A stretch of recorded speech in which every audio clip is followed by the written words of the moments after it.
یم عجیب ستا بندان ستا غلام کبریا ستا کرم ستا احسان ما معافی الله. السلام علیکم ورحمت الله وبرکاته.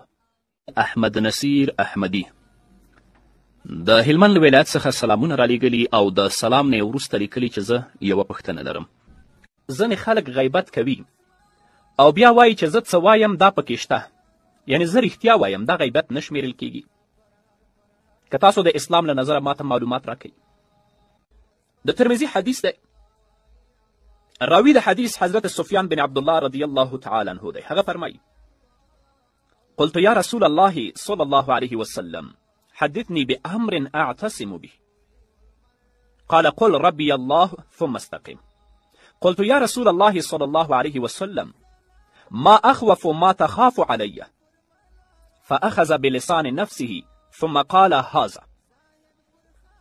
حضرت سفیان بن عبدالله رضی الله تعالی عنه فرمای ما عرض وکړ یا رسول الله صلی الله علیه وسلم ما ته داسې کار وښیه چې زه ورباندې په مضبوطیا سره عمل وکړم. نو نبی کریم صلی الله علیه وسلم راته وفرمیل چې ووایه زما رب الله تعالی دی، بیا په دې مضبوط ودرېږه، ثم استقم. ما بیا ورته وویلې یا رسول الله صلی الله علیه وسلم زما دپاره د ټولو نه خطرناک شی کوم یو دی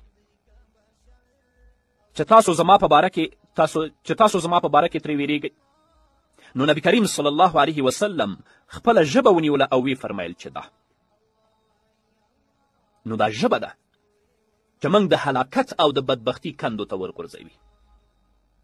چا پسې بد رد ووایو، هغه په یو مجلس کې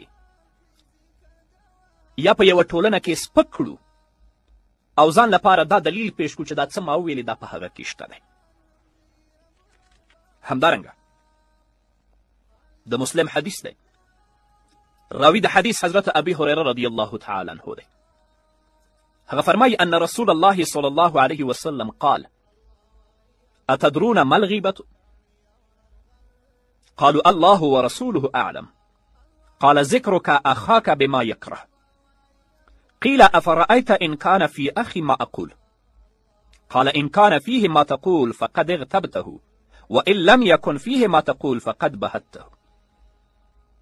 حضرت ابو هريره رضی الله تعالی عنه فرمایي چې نبی کریم صلی الله علیه وسلم فرمایي آیا تاسو ته معلومات شته چې غیبت څه شی دی؟ صحابه کرامو رضی الله عنهم عرض وکړه چې الله او د هغه رسول په دې باندې ډېر ښه پوهیږي، موږ نه پوهیږو. نبی کریم صلی الله علیه وسلم وفرمیل چې ستا د خپل مسلمان رور داسې یادول چې هغه یې بد ګڼي. چا عرض وکړه ای د الله رسوله که زه څه د خپل مسلمان رور په حق کې وایم او هغه عیب او هغه نقص زما په ورور کې وي؟ نو نبی کریم صلی الله علیه وسلم ورته وفرمیل چې ته څه ووایې او هغه عیب او نقص په هغه کې وي نو دا غیبت دی. تا غیبت وکړه او که دا پکې نه وي نو تا ورباندې بهتان ولګوه. نو که یو څوک راجګېږي د خپل یو مسلمان رور کمی بیانوي، په یو مجلس کې هغه سپکوي او بیا دا وایي چې زه څه وایم دا پکې شته، خو غیبت همدې ته وایي. او که څه ته وایي هغه پکې نه اوسېږي نو دا خو بیا بهتان شي. همدارنګه د ابو داود حدیث دی، راوی د حدیث حضرت انس رضی الله تعالی عنه دی. هغه فرمایي قال رسول الله صلی الله علیه وسلم لما عورج بي مررت بقوم لهم أظفار من نحاس يخمشون وجوههم وصدورهم فقلت من هؤلاء يا جبريل؟ قال هؤلاء الذين يأكلون لحوم الناس ويقعون في أعراضهم. حضرت انس رضی الله تعالی عنه فرمای چې نبی کریم صلی الله علیه وسلم فرمایلی دی کله چې زه معراج ته بوتلی شم، معراج ته پورته شوم، نو زه په یو قوم باندې ورغلم چې د هغوی نوکونه د تانبې ول او په خپلو نوکونو باندې هغوی خپل مخونه او خپلې سینې څیرې کولې. د اوسپنې نوکانې ول، خو په دې نوکانو باندې خپل مخونه هم شکول او خپلې سینې هم شکولې. ما پوښتنه وکړه یا جبرائیل دا څوک دی؟ جبرائیل علیه السلام راته وفرمیل دا هغه خلک دي چې د خلکو غوښې به یې خوړلې او د هغوی په عزت پسې به شوي ول، یعنې د هغوی غیبت به یې کوه او دا به یې کوشش کوه چې څنګه د خلکو عزت او څنګه د خلکو آبرو ته ضربه ورسوي. خو شپږ ځایه شته چې هلته ستا لپاره بیا غیبت جایز دی. زه غواړم په مختصر درته بیان کړم. لومړی، مظلوم لپاره دا جایز دی چې د خپل د ظلم شکایت پادشاه ته یا قاضي ته وکړي، یا هغه چا ته خپل شکایت وکړي چې هغه د بدل اخیستلو توان او قدرت ولري. لاړ شي پادشاه ته کینی، قاضي ته کینی، یو مشر ته کینی، ورته ووایي چې فلانی یا فلانی یا فلانی په ما باندې داسې داسې داسې زیاتی کړی دی. دا غیبت نه دی.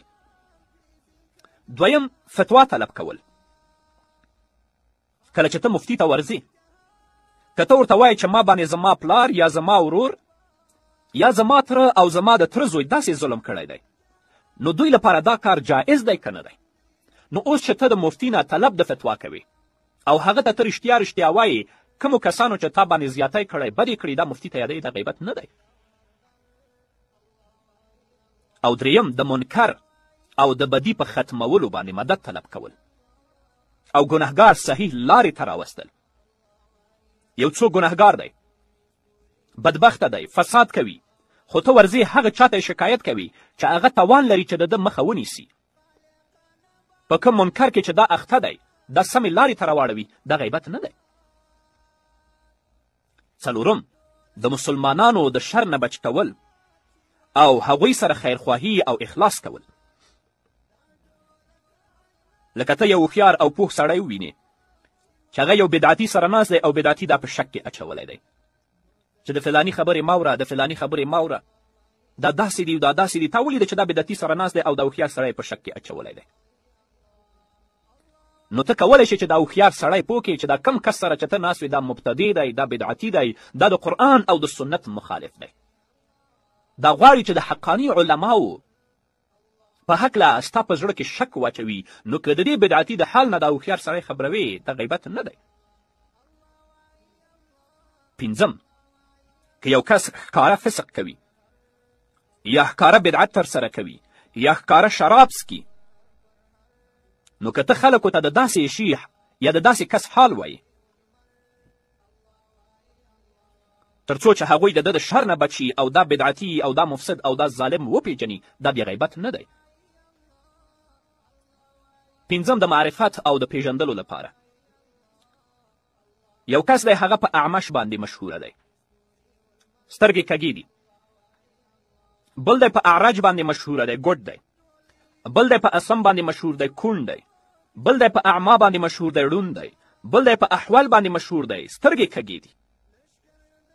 نو که تا ته یو سړی ووایي چې زید راغلی او که ته ترېنه پوښتنه کې کومه زید، هغه ګوډ زید یا هغه ځای چې کونډ دی یا هغه ځای چې سترګې برګې دي یا هغه ځای چې سترګې کږې دي، نو دا په غیبت کې بیا نه شمېرل کېږي. محبت رانه رشته د مور او پلار ورکه کړه، ای خود غرضې